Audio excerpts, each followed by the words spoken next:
হালাল পন্থায় গীবত চলে আমাদের দেশে। কিভাবে জানেন?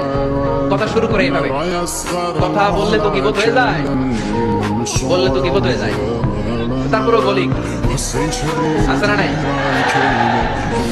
হালাল পন্থায় গীবত কি কমু ভাই, যান বললে তো গীবত হয়ে যায়। হালাল করতেছে, এটা হালাল হালাল হালাল না, বললে যদি গীবত হয়ে যায় তো বলবেন না। থামেন, কোন মুমিন কখনো গীবত করতে পারে?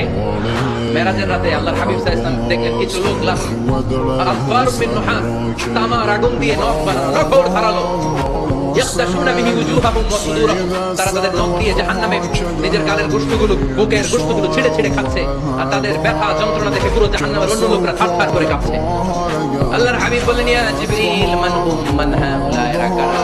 সাইয়েদনা জিবরিল বললেন, আহলুল গীবাতি মিন উম্মতি, এরা আপনার উম্মতের মধ্যে চায়ের দোকানে বসে বসে যারা গীবত করেছিল তারা।